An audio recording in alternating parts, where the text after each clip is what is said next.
कोई आपकी मेहनत से कमाया हुआ कुछ छीन सकता है, लेकिन आपकी तकदीर से नहीं। आज की यह कहानी एक ममतामयी रिश्ते पर आधारित है, जो यह दर्शाती है कि सच्चा प्रेम किसी भी बंधन का मोहताज नहीं होता। यह कहानी एक ऐसी बच्ची की है जिसे अपनों ने ठुकरा दिया, लेकिन प्रकृति ने उसे अपनी गोद में जगह दी। जिसे इंसानों ने छोड़ दिया, उसे एक निस्वार्थ प्राणी ने अपनाया और अपनी ममता लुटाई। आइए इस अनोखी और भावनात्मक कहानी को जानते हैं, जहां ममता और प्रेम का बंधन सबसे ऊपर साबित होता है। दोस्तों, एक गांव में धर्मपाल नाम का एक किसान रहता था। उसकी शादी को कई साल हो चुके थे, लेकिन उसकी कोई संतान नहीं थी।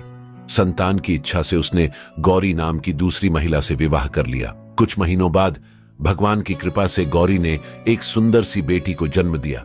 बच्ची दिखने में एकदम किसी अप्सरा जैसी थी। उस नन्ही परी को देखकर रघुवीर और गौरी ने भगवान का धन्यवाद किया। दोनों अपनी बेटी के साथ बेहद खुश थे। किसान ने प्यार से अपनी बेटी का नाम नंदिनी रख दिया। नंदिनी के जन्म के बाद रघुवीर का गौरी के प्रति प्रेम और भी बढ़ गया, लेकिन उसकी पहली पत्नी कमला को यह सब सहन नहीं था। वह नंदिनी को एक आंख नहीं देख सकती थी। जब नंदिनी कुछ महीनों की हुई और अपनी तोतली जुबान से पापा पापा कहने लगी, तो कमला का दिल जल उठा। धीरे धीरे उसके मन में नंदिनी के प्रति नफरत भरती चली गई और वह उसकी दुश्मन बन गई। गौरी सारा दिन घर के कामों में व्यस्त रहती थी, जबकि गौरी धर्मपाल के साथ खेतों में काम करती थी। एक दिन कमला ने देखा कि गौरी घर से कुछ सामान लेने बाजार गई हुई है और नंदिनी घर में अकेली है। यह मौका पाकर उसके मन में एक भयानक योजना आई। कमला ने नंदिनी को गोद में उठाया और घर से दूर खेतों की ओर चल पड़ी।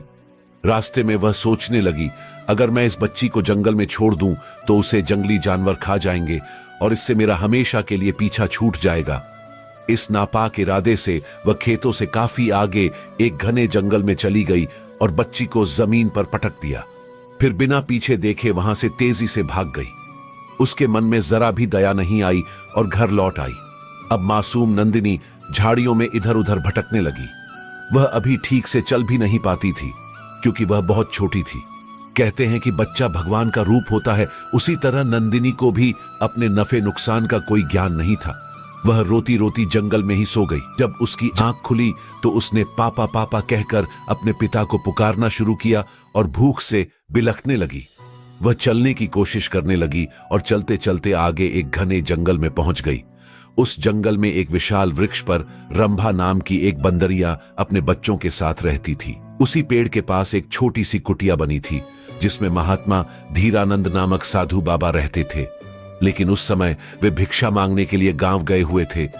जब बंदरिया ने मासूम बच्ची के रोने की आवाज सुनी तो वह तुरंत दौड़ कर आई और नंदिनी को अपनी गोद में उठा लिया। नंदिनी अपनी मां को पुकारकर जोर जोर से रो रही थी।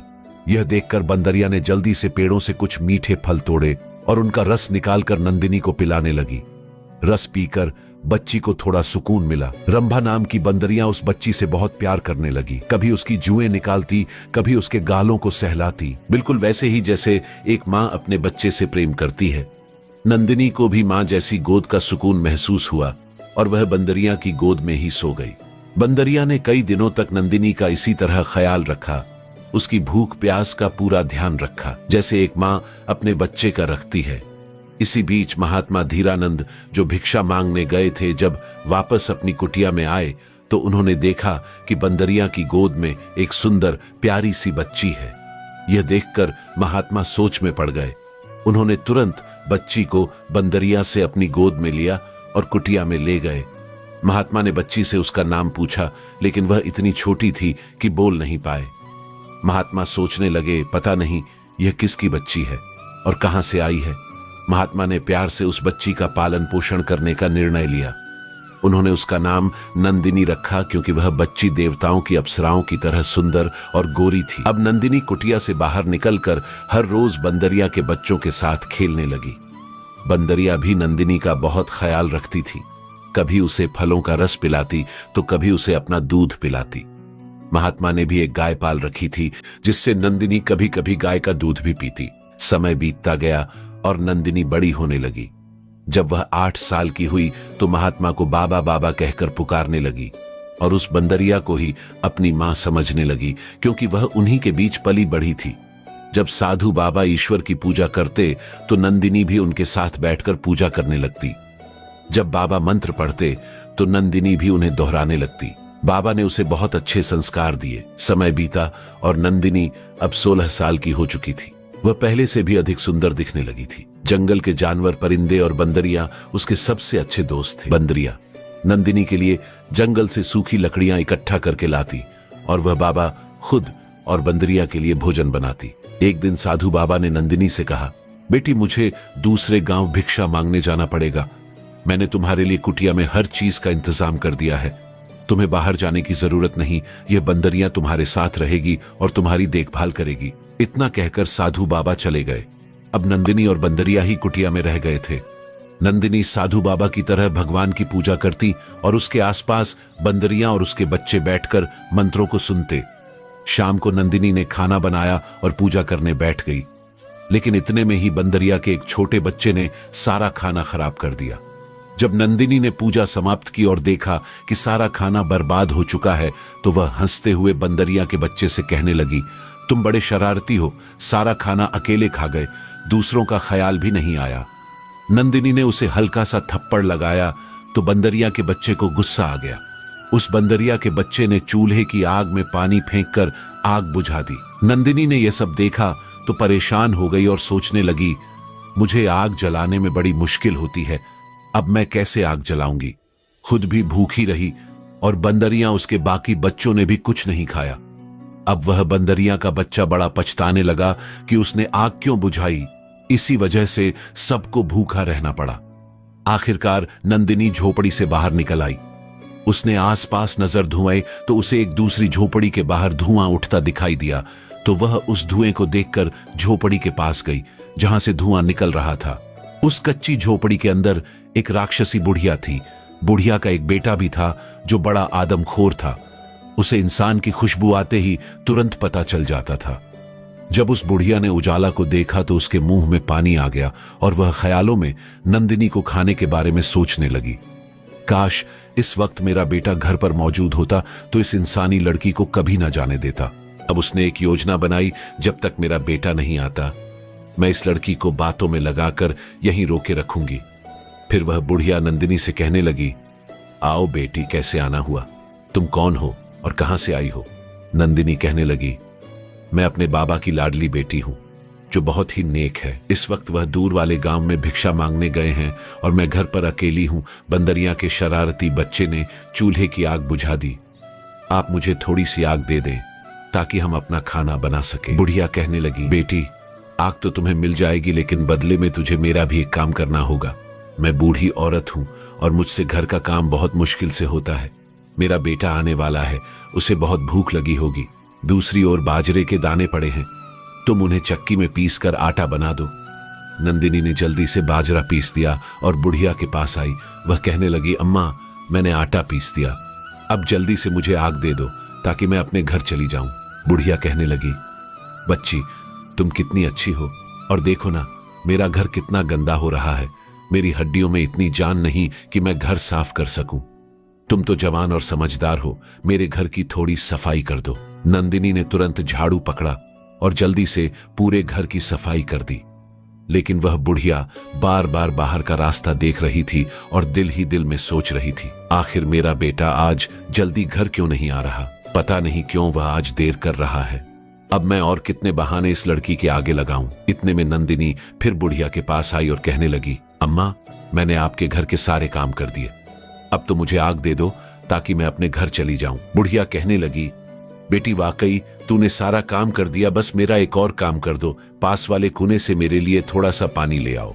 नंदिनी ने जल्दी से घड़ा पकड़ा और कुएं से पानी भरकर ले आई। अब वह बुढ़िया से कहने लगी, अम्मा अब तो मैं घर जाकर ही रहूंगी क्योंकि मुझे बहुत देर हो गई है। आपने मुझे आग नहीं देनी तो मत दो। बुढ़िया कहने लगी, अरे बेटी कैसी बातें कर रही हो, तुम तो बहुत अच्छी हो। यह लो आग और एक मुट्ठी बाजरा भी ले जाओ। जाते हुए जहां जहां से गुजरो वहां वहां यह बाजरा छींट देना। नंदिनी ने फिर ऐसा ही किया। चलते चलते वह रास्ते से घर आ गई। अब नंदिनी ने जल्दी से आग जलाई और झट से खाना बना लिया। सबसे पहले उसने बंदरियां और उसके बच्चों को खाना दिया, इसके बाद खुद भी खाया। नंदिनी को घर आए हुए कुछ ही देर हुई थी कि इधर उस बुढ़िया का आदमखोर बेटा भी घर आ गया। बुढ़िया तुरंत अपने बेटे को डांटने लगी और कहने लगी, आज तुम कहां चले गए थे, इतनी देर लगा दी।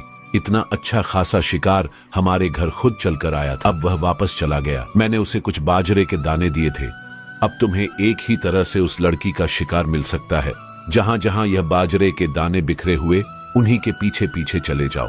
अब बुढ़िया का आदमखोर बेटा दानों के पीछे पीछे चलने लगा। वह दाने एक जंगल के पास, एक पेड़ के पास खत्म हो गए। उसने इधर उधर नजर दौड़ाई तो उसे एक कुटिया नजर आई। वह कुटिया के पास गया। उसने कुटिया का दरवाजा जोर से खटखटाया और कहने लगा, बेटी दरवाजा खोलो, मैं तुम्हारा बाबा हूं और देखो मैं तुम्हारे लिए क्या क्या लेकर आया हूं। लेकिन नंदिनी तो खाना खाकर सो गई थी। उसे दरवाजे की खटखटाहट की जरा भी आवाज नहीं आई। अब उस आदमखोर को बड़ा गुस्सा आया और वह गुस्से में दरवाजा पटक पटक कर तोड़ने लगा, मगर वह नाकाम रहा, क्योंकि उस कुटिया के दरवाजे लोहे की सीखों से मजबूत बने हुए थे। यहां तक कि उस आदमखोर की एक उंगली टूटकर लोहे की सलाखों में फंस गई और वह उंगली किसी जंगली जानवर जैसी लग रही थी। अब वह नाकाम होकर चला गया। सुबह हुई। नंदिनी ने जब कुटिया का दरवाजा खोला तो उस आदमखोर की कटी हुई उंगली का नाखून नंदिनी के हाथ में चुभ गया। नंदिनी दर्द से चिल्लाने लगी। धीरे धीरे उस नाखून का जहर नंदिनी के पूरे शरीर में फैल गया और वह बेहोश होकर वहीं गिर पड़ी। अब बंदरियां और उसके बच्चे उसके इर्द गिर्द बैठकर रोने लगे। बंदरियां कभी उसका सिर दबाती, कभी उसके पांव की मालिश करती, लेकिन नंदिनी नहीं उठी। इतने में बाहर घोड़े पर सवार कुछ लोग आए। उनमें एक राजा था और बाकी उसके मंत्री और दरबारी थे। वे शिकार करने निकले थे। राजा ने अपने मंत्री को हुक्म दिया, यहीं पर अब डेरा लगाया जाए। राजा की नजर जब झोपड़ी पर पड़ी तो उसने मंत्री से कहा, इसके अंदर जाकर तो देखो, ये झोपड़ी अंदर से कैसी है। जब राजा का मंत्री झोपड़ी के अंदर गया तो झट से बाहर आ गया। राजा ने पूछा, क्या हुआ? मंत्री ने बताया, झोपड़ी का दरवाजा तो पहले ही खुला हुआ था और अंदर एक बहुत ही खूबसूरत लड़की बेहोश पड़ी हुई है। उसके पास एक बंदरिया बैठी हुई है जो रो रही है। राजा यह सुनकर बड़ा हैरान हुआ और उसे दिलचस्पी हुई कि वह खुद अंदर जाकर देखे कि आखिर मामला क्या है। राजा ने मंत्री को हुक्म दिया, उस लड़की को झोपड़ी से बाहर निकाला जाए। जब उस लड़की को बाहर निकाला गया तो राजा ने लड़की के सीने के पास अपना कान लगाकर सुना। उसे पता चला कि अभी भी उसकी सांस चल रही है और लड़की बहुत खूबसूरत है। फिर राजा की निगाह उस लड़की की हथेली पर पड़ी तो उसने देखा कि उसके हाथ में एक खतरनाक नाखून चुभा हुआ था। जैसे ही उस लड़की की हथेली से नाखून को निकाला गया, वह लड़की तुरंत उठकर बैठ गई। राजा ने कहा, मैं इस राज्य का राजा हूं और मैंने तुम्हारी जान बचाई है। अब तुम बताओ, तुम कौन हो और यहां पर अकेली क्यों रहती हो, और इस बंदरिया से तुम्हारा क्या रिश्ता है? ये तुम्हारे लिए बहुत रो रही थी। लड़की बोली, महाराज अकेली मैं कहां हूं, मैं एक साधु बाबा की बेटी हूं और यह बंदरिया मेरे बचपन की साथी है। मेरे बाबा भिक्षा मांगने गांव गए हुए हैं, वे बहुत जल्द वापस आ जाएंगे।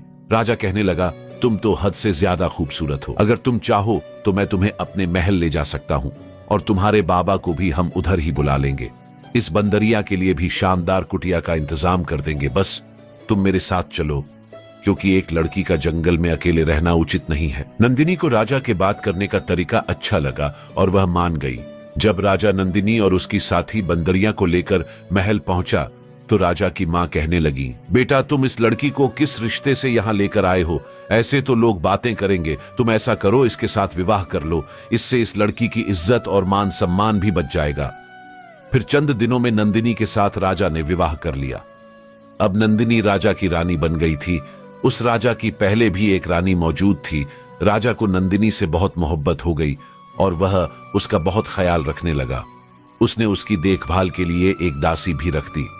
वह दासी बूढ़ी थी जो नंदिनी को बहुत अच्छी लगती थी, क्योंकि वह उसे बेटियों की तरह प्यार देती थी। एक दिन वह बूढ़ी दासी नंदिनी से कहने लगी, बेटी जरा सौतन से बचकर रहना, ये बहुत होशियार है, ये तुम्हें नुकसान पहुंचा सकती है। नंदिनी कहने लगी, बड़ी अम्मा ऐसा मत सोचो, वो तो मुझे बहन की तरह मानती है और वह भी इस राजमहल की रानी है। मैं भी रानी हूं तो वह मुझसे क्यों जलेगी? बूढ़ी अम्मा की समझ में कुछ ना आया और उसने बस सिर हिला दिया। अब नंदिनी अपनी सौतन के कमरे में अक्सर जाने लगी और उससे बातें भी किया करती थी। नंदिनी की सौतन बड़ी तेज थी, वह अपनी जलन को जाहिर नहीं होने देती थी। एक दिन वे दोनों महल के बाहर खड़ी थी। नंदिनी के साथ उसकी बंदरियां भी थी। नंदिनी की सौतन कहने लगी, नंदिनी तुम तो बड़ी खूबसूरत हो और जेवर पहनने से तो और भी ज्यादा खूबसूरत दिखती हो। नदी के बिल्कुल करीब जाकर तुम अपनी परछाई में देखो तो सही, तुम कितनी सुंदर हो। नंदिनी अपनी सौतन के साथ चलने लगी तो बंदरिया ने उसकी साड़ी का पल्लू खींचने की कोशिश की, जैसे वह उसे रोकना चाहती थी। लेकिन नंदिनी को उसकी इस हरकत पर गुस्सा आया। उसने बंदरिया को झटक दिया और कहने लगी, क्या मसला है, कभी तो मेरा पीछा छोड़ दिया करो। फिर दोनों नदी किनारे चलने लगी। नंदिनी अब नदी के पानी के बिल्कुल सामने खड़ी होकर खुद को देखकर खुश हो रही थी। इतने में नंदिनी की सौतन ने उसे अचानक नदी के पानी में धक्का दे दिया। नंदिनी को तैरना नहीं आता था। वह चिल्लाने लगी, मगर उसकी सौतन वहां से भागकर अपने राज्य महल में चली गई। जब राजा वापस आया तो उसने नंदिनी को ढूंढना शुरू किया। जब उसे नंदिनी कहीं नजर नहीं आई तो वह अपनी बड़ी रानी के कक्ष में गया और पूछने लगा, मेरी नंदिनी कहाँ है? मुझे लगता है कि तुमने उसे कोई नुकसान पहुंचा दिया। रानी कहने लगी, महाराज, मैंने उसका कोई नुकसान नहीं किया। जरूर इस बंदरिया ने ही नंदिनी के साथ कुछ किया होगा, क्योंकि यह हर वक्त उसके साथ ही चिपकी रहती थी। राजा को उस बंदरिया पर बहुत गुस्सा आया और उसने अपने मंत्री को आदेश दिया कि उसे जंजीरों में जकड़कर एक कमरे में बंद कर दिया जाए। लेकिन राजा को कहीं भी सुकून नहीं मिल रहा था। वह पागलों की तरह नंदिनी को ढूंढता फिरता, ना खाता था ना पीता था और खुद को कमरे में कैद कर लिया था। एक दिन राजा का गुजरना उस नदी किनारे से हुआ जहां एक कमल का फूल खिला हुआ था। राजा की नजर जब उस पर पड़ी तो उसे उसमें भी नंदिनी का चेहरा नजर आने लगा। जब राजा उस फूल के करीब गया तो उस फूल ने झुककर राजा को आवकार किया। राजा फूल से कहने लगा, क्यों तुम मुझे मेरी नंदिनी की याद दिला रहे हो? वह भी तुम्हारी तरह ही खूबसूरत और नाजुक थी, पता नहीं कहां चली गई। अब राजा अपना दिल लगाने के लिए अक्सर उस नदी के पास बैठने लगा और उस फूल से बातें करने लगा। बड़ी रानी को जब यह शक हुआ तो वह एक बार फिर गुस्से में आ गई। उसने एक सैनिक को बुलाकर हुक्म दिया, जो नदी के बीच बड़ा सा फूल खिला हुआ है उसे तुम जड़ से काट डालो। सैनिक ने वैसा ही किया। जब अगले दिन राजा नदी किनारे पहुंचा तो उसे वह फूल नजर नहीं आया, क्योंकि सैनिक ने उसे जड़ों से निकालकर एक ओर फेंक दिया था। लेकिन उसी जगह एक आम का पौधा उगाया था। वह पौधा बहुत सुंदर था और उस पर छोटे छोटे खूबसूरत फूल खिले हुए थे। फिर अचानक उस पर एक बहुत बड़ा आम लग गया, जो आम सेबों से कहीं बड़ा था। लोग दूर दूर से उस सेब को देखने आने लगे, मगर उसे कोई तोड़ नहीं सकता था, क्योंकि वह राजा के इलाके में था। इधर किसान ने अपनी पहली पत्नी को घर से निकाल दिया था। किसान और उसकी पत्नी ने बड़े प्यार से अपनी बेटी का नाम नंदिनी रखा था, तो वे नंदिनी की याद में हर वक्त रोते रहते थे। अब उनको भगवान ने बेटा भी दे दिया था, फिर भी उन्हें नंदिनी की बहुत याद आती थी। एक दिन किसान की पत्नी खेतों में जा रही थी। थकावट महसूस हुई तो उसने सोचा, इस पेड़ के नीचे लेटकर थोड़ा आराम कर लेती हूँ। किसान की पत्नी के हाथ में जो टोकरी थी उसे दूसरी तरफ पर रख दिया और वहीं पर लेट गई। जब उसकी आंख लगी तो वह बड़ा सा सेब टूटकर उस टोकरी में गिर गया। जब वह उठी तो परेशान हो गई। वह सोचने लगी, हे भगवान, अब मैं क्या करूं? अगर किसी ने देख लिया कि आम टोकरी में गिरा पड़ा है तो वे मुझे चोर समझेंगे और राजा मुझे कैद करवा देगा। अब उसने सोचा, मुझे तुरंत घर चलना चाहिए। उसने टोकरी वैसे ही उठाई और अपनी साड़ी के पल्लू से ढककर तुरंत घर आ गई। घर आकर उसने अपने पति से कहा, आज मैं आपको बताऊंगी कि मुझे क्या मिला है। किसान बोला, हाँ बताओ, क्या लेकर आई हो? फिर किसान की पत्नी ने सारी कहानी किसान को बताई और तुरंत टोकरी पर से कपड़ा हटाया। लेकिन वहां सेब मौजूद नहीं था, बल्कि सेब की जगह एक नन्ही मुन्नी बच्ची थी। यह देखकर वे दोनों पति पत्नी बड़े खुश हुए। किसान की पत्नी ने जल्दी जल्दी बच्ची को टोकरी से निकाला और कहने लगी, इतनी खूबसूरत बच्ची है, मैं इसकी जरूर परवरिश करूंगी। जब उसने बच्ची को उठाकर एक जगह बिठाया तो वह देखते ही देखते एक जवान लड़की बन गई। इधर साधु बाबा जब अपनी कुटिया में आए तो देखा कि ना वहां नंदिनी थी और ना ही उसकी बंदरिया मौजूद थी। अब तो साधु बाबा पागलों की तरह पूरे जंगल में अपनी नंदिनी को ढूंढने लगे, क्योंकि उन्होंने नंदिनी को बड़े लाड़ प्यार से पाला था।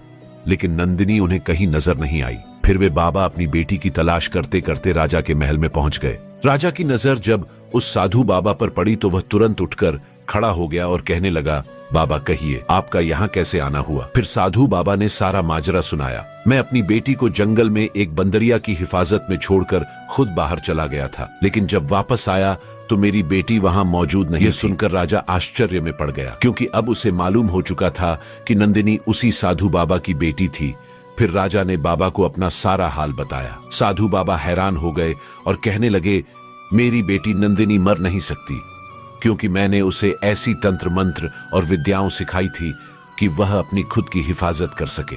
कोई भी शैतानी ताकत उसे नुकसान नहीं पहुंचा सकती। अगर कोई उसे नुकसान पहुंचाने में कामयाब हो भी गया तो भी मेरी बेटी बचकर सामने आ जाएगी, किसी इंसान की सूरत में या फिर किसी फल की सूरत में। जब तक यमराज का हुक्म ना हो कोई भी मेरी बेटी को मार नहीं सकता। राजा ने फिर साधु बाबा को पूरी हकीकत बताई। वह मेरी पत्नी थी और मैं उसे अपनी पटरानी बना चुका हूं। अब वह मुझसे बिछड़ चुकी है। साधु बाबा ने राजा से कहा, पता नहीं मेरी बेटी की किस्मत में क्या लिखा है। पहले वह अपने माँ बाप से बिछड़ी, जवान होने के बाद जहां उसने पनाह ली वहां अपने बाबा से बिछड़ गई, अब अपने पति से भी बिछड़ गई। अब मेरा मालिक ही जानता है कि इसमें उस बच्ची की क्या गलती है। राजा ने साधु बाबा को एक कमरा दिया जहां वे तंत्र मंत्र शक्तियों से देख सकते थे। फिर जब बाबा उस कमरे में जाकर बैठे और ध्यान लगाया तो उन्होंने देखा कि एक तरफ बंदरियां कैद में थी और रो रही थी। बाबा ने राजा से कहा, तुरंत इस बंदरियां को आजाद करवाओ। राजा ने आदेश दिया और बंदरियां को आजाद कर दिया गया। बंदरियां आजाद होते ही राजा के कपड़ों को पकड़कर खींचने लगी। राजा को बंदरियां पर गुस्सा आया, लेकिन साधु बाबा ने कहा, यह बेजुबान तुझे कुछ बताना चाह रही है। फिर वह बंदरियां राजा को कपड़ों से खींचते खींचते किसान के दरवाजे के पास ले गई। किसान के दरवाजे के पास पानी का एक कुआं था जहां एक लड़की पानी भर रही थी। राजा ने गौर से देखा तो उसे वह लड़की नंदिनी जैसी लगी। जब राजा लड़की के करीब पहुंचा तो वह घर के अंदर जा चुकी थी। राजा के साथ खड़ी बंदरियां किसान का दरवाजा जोर जोर से पटकने लगी। इतने में किसान की पत्नी आकर दरवाज खोलती है। राजा कहता है, अभी अभी जो लड़की अंदर गई है वह मेरी पत्नी है। किसान की पत्नी बोली, महाराज ये आप क्या कह रहे हैं? कहां आप और कहां हम गरीब लोग, ये मेरी बेटी है, आपकी पत्नी कैसे हो सकती है? राजा मायूसी से वापस लौटने लगा, लेकिन बंदरियां तुरंत किसान के घर में घुस गई। जब उसने अंदर जाकर देखा तो नंदिनी एक कमरे में बैठी हुई थी। नंदिनी ने तुरंत बंदरिया को पहचान लिया और गले लगाकर खूब रोई। फिर उसने किसान की पत्नी यानी अपनी माँ को सारी कहानी सुनाई। मेरी माँ घर के कामकाज करती थी और मेरी दूसरी माँ खेतों का काम करती थी। एक दिन मेरी सौतेली माँ ने मुझे उठाया और जंगल में फेंक दिया। उसने पलटक भी मेरी तरफ नहीं देखा। मैं रोती रही, इधर उधर भटकती रही और भूखी प्यासी थी। फिर मुझे इसी बंदरिया ने सहारा दिया और माँ बनकर पाला। वह मुझे फलों का रस निकाल कर पिलाती थी और मेरा पेट भरती थी। फिर मेरे पास एक साधु बाबा आए। उनका चेहरा बहुत ही तेजस्वी था। उन्होंने मुझे अपनी कुटिया में ले जाकर पाला। वह मेरे पिता समान थे और यह बंदरियां भी उन्हीं की थी। अब वे बाबा भी मुझे ढूंढ रहे होंगे, क्योंकि वे मुझे घर पर छोड़कर खुद बाहर गए थे। मुझे अपने बाबा की बहुत याद सताती। जब मेरे साथ जंगल में हादसा हुआ तो एक राजा ने मेरी जान बचाई। नंदिनी की माँ बोली, इसका मतलब राजा ठीक ही बोल रहे थे, तुम उसी की रानी हो और मेरी बेटी हो। किसान की पत्नी अपनी बेटी को गले लगाकर खूब रोई और कहने लगी, बेटी क्या तुम अब महल जाना चाहती हो? नंदिनी बोली, अम्मा अब अगर राजा को यह पता चल गया कि मैं एक मामूली सी किसान की बेटी हूं तो क्या वह मुझे दोबारा अपनी रानी बनाकर रखेंगे? इतनी बात कही ही थी कि बाहर दरवाजे पर दस्तक हुई। जब दरवाजा खोला गया तो वहीं साधु बाबा और उनके साथ राजा भी खड़े थे। जब नंदिनी की नजर साधु बाबा पर पड़ी तो वह भागकर बाबा के सीने से जा लगी और फूट फूट कर रोने लगी। वह कहने लगी, बाबा मुझे आपकी बहुत याद आती थी, मैं आपके बिना रह ही नहीं सकती। साधु बाबा ने बेटी के सिर पर हाथ रखा और कहने लगे, बेटियां ससुराल में अच्छी लगती हैं। देखो तुम्हारा पति तुम्हें लेने आया है। राजा नंदिनी के करीब आया और कहने लगा, देखो मेरी प्रिय रानी, आखिर मैंने तुम्हें तुम्हारी लाडली बंदरिया के जरिए ढूंढ ही लिया। नंदिनी बहुत खुश थी। अब राजा नंदिनी को लेकर तुरंत महल पहुंचा। सबसे पहले उसने यह किया कि राज दरबार में एक बैठक बुलवाई। उसमें मंत्री, उसकी दोनों रानियां और कुछ सैनिक भी मौजूद थे। राजा ने कहा, हमारी यह बड़ी रानी बड़ी धोखेबाज और कपट्टी निकली। हमने इसे बहुत लाड प्यार दिया था, परंतु उसका नतीजा यह निकला कि इसने हमारी आंखों में धूल झोंकी। इसे हम कड़ी से कड़ी सजा देंगे। फिर राजा ने अपनी बड़ी रानी को सैनिकों से बहुत सारे कोड़े लगवाए। उसके बाद उसे काल कोठरी में बंद करवा दिया। इसके बाद नंदिनी रानी अपने पिता समान साधु बाबा को भी महल में ले गई और बंदरियां को भी अपने साथ ही रखा। अब वे सब मिलकर खुशी खुशी अपनी जिंदगी गुजारने लगे। असफलता हमें सिखाती है कि हमें अपने प्रयासों को और बेहतर बनाने की जरूरत है। हर असफलता के बाद हम कुछ नया सीखते हैं और अगले प्रयास में सफलता प्राप्त करते हैं। यही जीवन का सबसे महत्वपूर्ण पाठ होता है। जीवन में सबसे बड़ा अनुभव यही है कि हम अपने सपनों को पंख लगाने के लिए खुद को इतना मजबूत बनाएं कि कोई भी मुश्किल हमें गिरा ना सके। जब तक हमारी आत्मा में सच्ची आकांक्षा हो, तब तक हमारे रास्ते में आने वाली रुकावटें केवल हमें और भी मजबूत बनाती हैं। हर कदम को विश्वास और धैर्य के साथ बढ़ाओ, क्योंकि हर कठिनाई के बाद नई शुरुआत होती है। हर व्यक्ति अपने जीवन में एक अलग यात्रा पर होता है और यही यात्रा उसे उसकी पहचान और लक्ष्य से जुड़ने का अवसर देती है। जब हम दूसरों की अपेक्षाएं छोड़कर अपने अंदर की आवाज सुनने लगते हैं, तब जीवन हमें वह रास्ता दिखाता है जिसे हम हमेशा से ढूंढ रहे होते हैं। इसलिए खुद को समझने की यात्रा पर निकलिए और जो भी आपका मार्गदर्शन करता है उसे अपना गुरु मानिए, क्योंकि सच्चा ज्ञान भीतर ही छिपा होता है। हर कोई अपने जीवन में कुछ हासिल करना चाहता है, लेकिन क्या हम जानते हैं कि सबसे बड़ी उपलब्धि तब होती है जब हम दूसरों के जीवन में बदलाव ला पाते हैं। यह बदलाव बड़े या छोटे नहीं होते, बल्कि उन छोटे कदमों से होते हैं जिन्हें हम दूसरों के लिए उठाते हैं।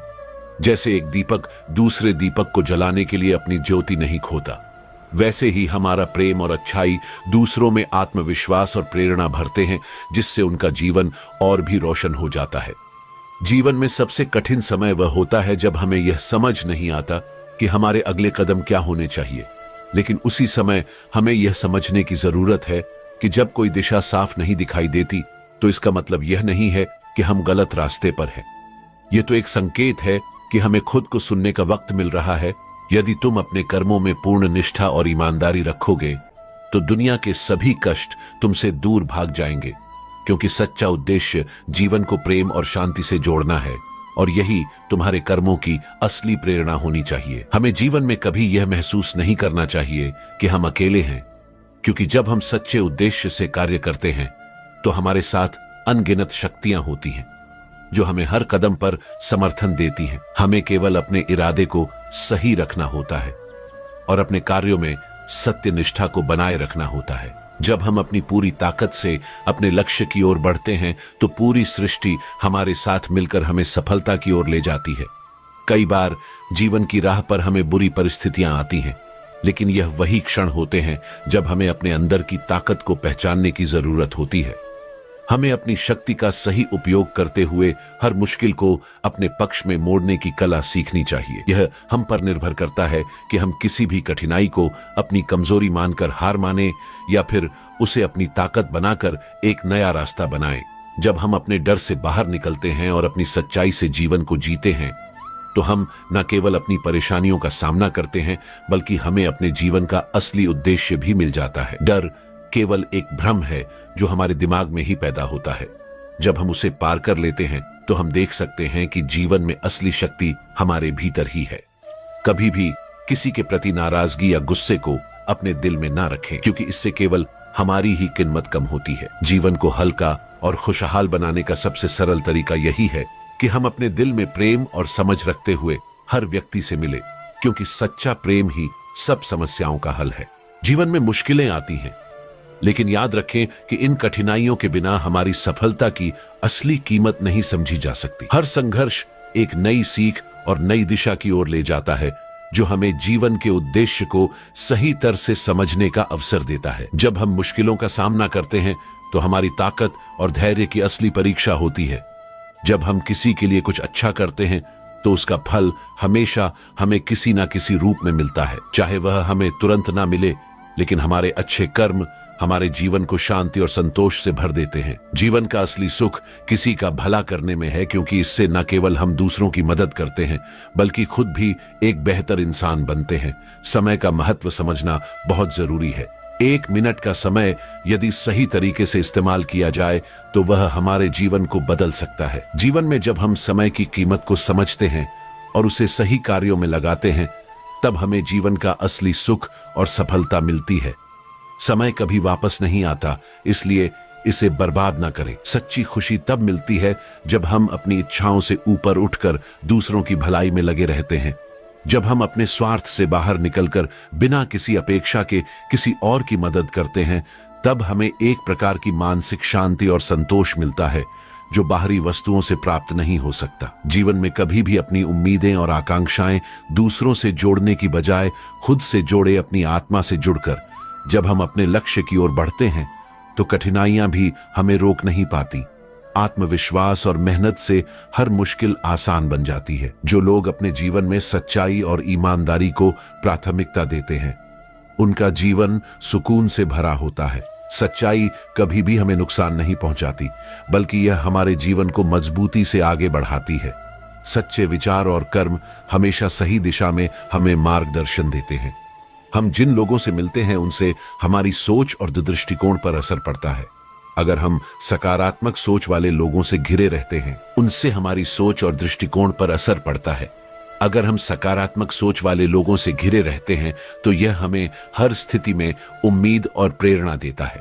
इसलिए अपने आसपास ऐसे लोगों का चुनाव करें जो आपको ऊंचाइयों तक पहुंचने के लिए प्रेरित करें। जीवन में असफलताएं आना एक सामान्य प्रक्रिया है।